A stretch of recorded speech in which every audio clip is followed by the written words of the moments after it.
जो लोग डायलिसिस करा करा के परेशान हो चुके हैं, डॉक्टर ने जिनको कहा है ट्रांसप्लांट के लिए आप रेडी रहें, या जो लोग फ्यूचर में डायलिसिस नहीं कराना चाहते उनके लिए ये एक वीडियो पूरा आप ध्यान से देखेंगे तो किडनी किस तरह से फ़िल्टर करती है उस बारे में काफ़ी चीज़ें आपको क्लियर होंगी। ये एक पेशेंट की रिपोर्ट शेयर कर रहा हूँ, उड़ीसा के पेशेंट हैं। जो रिपोर्ट है 23 फरवरी 2026 की है।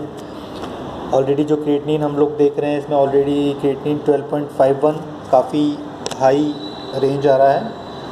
जो नॉर्मल रेंज है 0.5 से 1.4 मिलीग्राम पर डेसीलीटर, जो फीमेल में हम लोग कंसिडर करते हैं 0.6 से 1.1 मिलीग्राम पर डेसीलीटर। ठीक है, पेशेंट को इस कंडीशन में ऑलरेडी 2 बार डायलिसिस कराना पड़ रहा है। क्रिएटिनिन क्या होता है? Creatinine is a waste part of our muscles का जो मेटाबॉलिज्म होता है, या जो लोग हम आम भाषा में समझें कि मसल्स जब टूटती है तो जो क्रिएटिन है वो टूटता है क्रिएटिनिन में, और यूरिक एसिड हमको प्रोटीन के मेटाबॉलिज्म से मिलता है। तो 2 हम लोग इम्प्योरिटी ब्लड की मान सकते हैं, एक तो first creatinine, second is uric acid. तो इसको किडनी फ़िल्टर करके ब्लड में से यूरिन के थ्रू बाहर निकालती है। ये किडनी का नॉर्मल फंक्शन होता है। ठीक है, एक रफ डायग्राम बना के थोड़ा सा मैं किडनी फिल्ट्रेशन को समझाने की कोशिश करता हूँ, ये आप समझें, इससे आपको ट्रीटमेंट समझने में आसानी होगी। जब हार्ट से ब्लड फिल्ट्रेशन के लिए आ रहा है किडनी में, इसको हम लोग बोलते हैं एफरेंट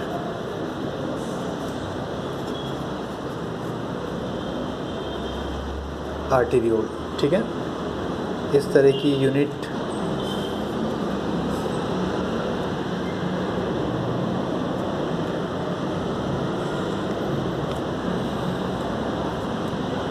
इसका डायमीटर थोड़ा सा छोटा होता है, दैट्स कॉल्ड एफरेंट आर्टेरियोल। ठीक है,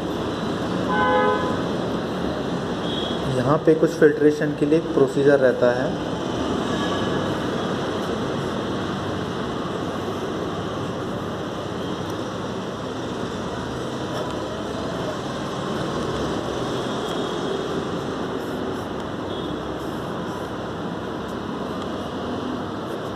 यूरिन के थ्रू।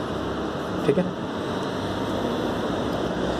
ये समझिए, ये इसको हम लोग कहते हैं एक नेफ्रॉन की ये एक रफ डायग्राम है। ठीक है, ऐसे 10 लाख किडनी में, एक किडनी में 10 लाख, दूसरी किडनी में भी 10 लाख, तो टोटल हम लोग मान सकते हैं 1 से 1.5 मिलियन नेफ्रॉन्स ईच साइड होता है। ठीक है, तो ये जो कैप्सूल है इसको हम लोग बोलते हैं बोमन कैप्सूल। जब एफरेंट आर्टेरियोल से ब्लड आ रहा है फिल्ट्रेशन के लिए, तो यहाँ पे कुछ छोटे छोटे से पोर्स होते हैं। यहाँ से ये जो इम्प्योरिटीज़ है, जैसे क्रिएटिनिन है, यूरिक एसिड है, वो फ़िल्टर होके यूरिन के साथ बाहर निकल जाएंगे यहाँ से। और यहाँ पे जो किडनी इसको फ़िल्टर करती है, इसको हम लोग कहते हैं GFR, या मैं कहूँ ग्लोमेरुलर फिल्ट्रेशन रेट, है ना। तो सबसे पहले जब किडनी पेशेंट मेरे पास आएगा तो मैं उसका GFR टेस्ट करा के देखूँगा कि उसकी किडनी राइट नाउ कितना फ़िल्टर कर रही है। जैसे इसको हम लोग कहते हैं कि GFR जो नॉर्मल है 96 ml पर डायलिशन ml पर मिनट, ये एक नॉर्मल रेंज है, 120 ml पर मिनट।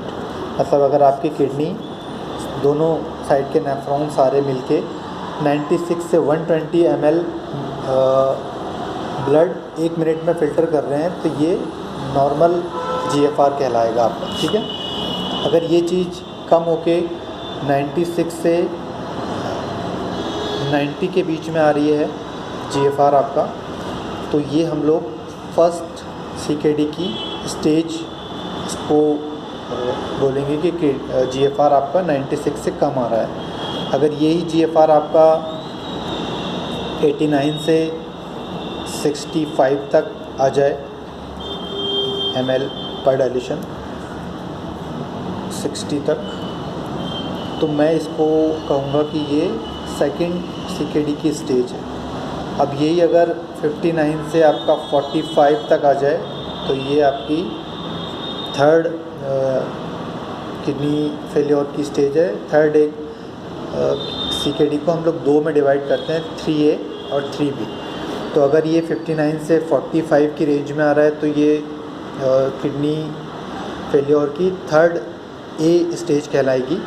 और यही अगर 44 से 30 ml पर मिनट के बीच में आ रहा है तो ये CKD की 3B स्टेज कहलाएगी। और ये दोनों थर्ड CKD कहलाएंगे। ठीक है।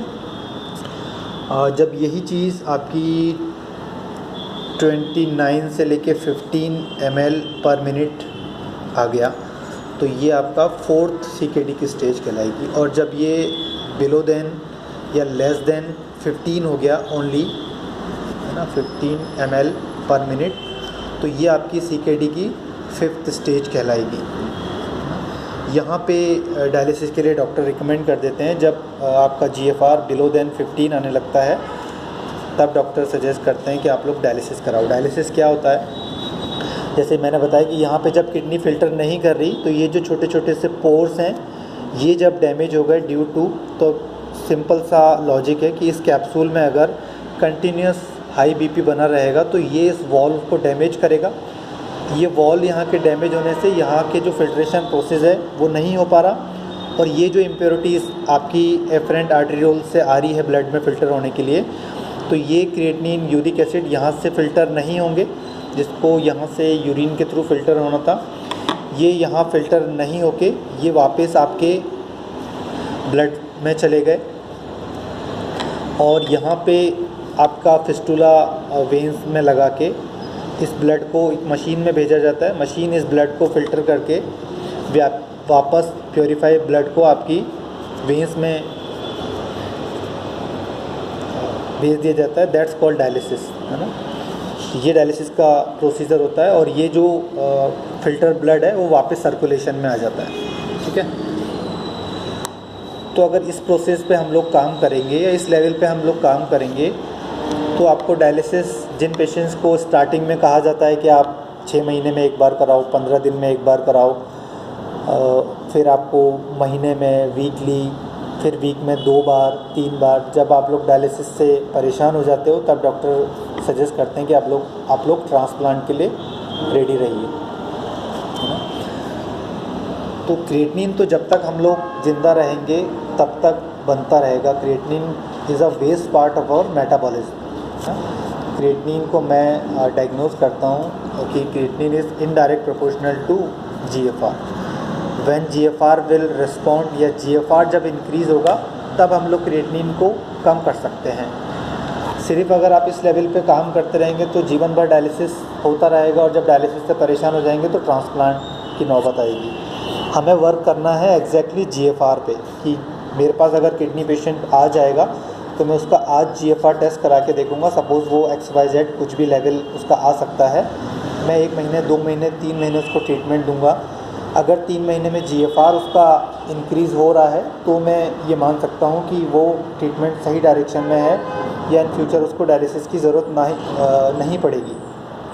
बट अगर सिर्फ क्रिएटिनिन ही कम हो रहा है और GFR पे हम लोग ध्यान नहीं दे रहे हैं तो आगे चल के हमको डायलिसिस के लिए रेडी रहना पड़ेगा। तो पेशेंट को यही बताने का मकसद रहता है कि आप लोग GFR पे वर्क करो। GFR को इंक्रीज़ करने के लिए कुछ एक आयुर्वेद में हर्ब्स भी आती हैं, कुछ एक इस तरह की दवाइयाँ भी हैं जो नेफ्रॉन के डीजनरेशन को रोकेंगी, जो DNA डैमेज हो रहे हैं उसको रिपेयर करने में हेल्प करेगी। अकॉर्डिंग टू द जो NCBI है, जो गवर्नमेंट की US गवर्नमेंट की जो सेंट्रल यूनिवर्सिटी है, that's national centre for biotechnology information, उन्होंने अपनी वेबसाइट पे क्लियरली मेंशन किया है कुछ एक दवाइयों के बारे में कि वो डैमेज सेल्स को रिपेयर कर सकती हैं, जो डैमेज डीएनए है उसको रिपेयर करने में हेल्प कर सकती हैं।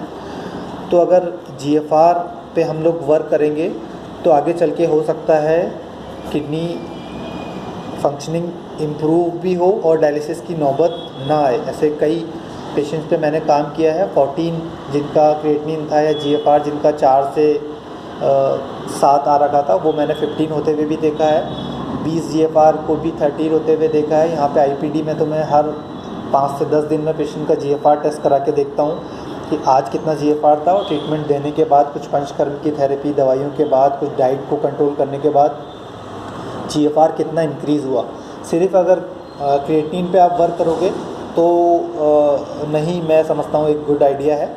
आपको जीएफआर पे भी वर्क करना है और डाइट को प्रॉपर फॉलो करना है ना। जैसे सबसे पहले हाई प्रोटीन जो डाइट है शुड बी स्ट्रिक्टली अवॉइड। जो आपके डेयरी फूड है ना, उनको बंद करना है।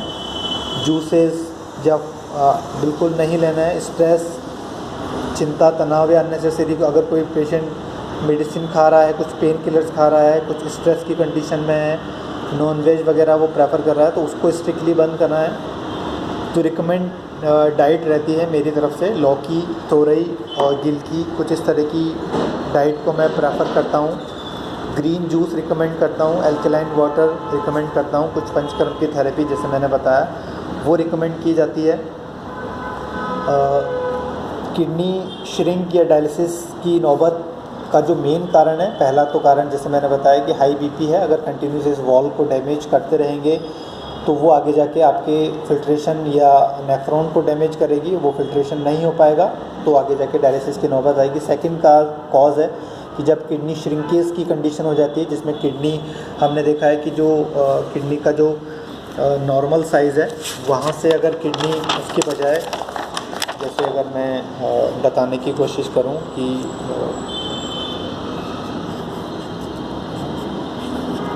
ये आपकी लेफ़्ट किडनी और ये आपकी राइट किडनी। लेफ़्ट किडनी थोड़ा सा हाई पोजीशन पे होती है और इसका जो नॉर्मल लेंथ है वो 10 से 14 सेंटीमीटर इसकी लेंथ होगी, और इसकी जो चौड़ाई है वो आपकी 3 to 5 सेंटीमीटर होगी, और जो थिकनेस है वो आपकी 3 सेंटीमीटर है। तो ये एक नॉर्मल साइज़ है किडनी का।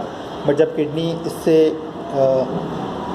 श्रिंक होने लगती है, वो उसके कई कारण हैं। किसी में बायलेटरल या हेरिडिटी के कारण होता है, जन्म से ही किडनी छोटी होती है, या कुछ डाइट वगैरह, कुछ बीपी के कारण, या जो अननेसेसरी मेडिसिन या पेन किलर्स वगैरह ले रहे हैं उनमें वो पॉसिबिलिटी देखने को हमको मिलती है।